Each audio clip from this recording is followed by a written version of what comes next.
ഞാനൊരു ന്യൂസ് കണ്ടു കേട്ടോ. ഈ പെൺകുട്ടി വീഡിയോ ഇട്ടത് കാരണം ഇന്ന് ഈ യുവാവ് ജീവനോടെ ഇല്ല. സാധാരണ ഞാനൊരു റിയാക്ഷൻ വീഡിയോ കാര്യങ്ങളൊന്നും ഇടാറില്ല, പക്ഷെ പറയാതിരിക്കാൻ വയ്യ.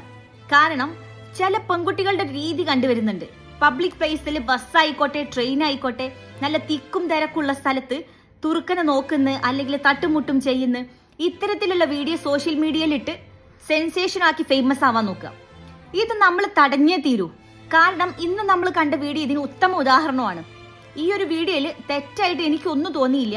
ഇനി ഈ ഒരു കുട്ടിക്ക് എന്തെങ്കിലും തെറ്റായി മിസ്ബിഹേവിയർ തോന്നിയിട്ടുണ്ടെങ്കിൽ ആ സ്പോട്ടിൽ അത് റിയാക്ട് ചെയ്ത് ഡീൽ ചെയ്യായിരുന്നു. അതിന് പകരം ഈ കുട്ടി ചെയ്തത് സോഷ്യൽ മീഡിയയിൽ പോസ്റ്റ് ചെയ്യുന്നു, ആ ഒരു യുവാവിന്റെ ഇമേജ് ഇല്ലാണ്ടാക്കുന്നു.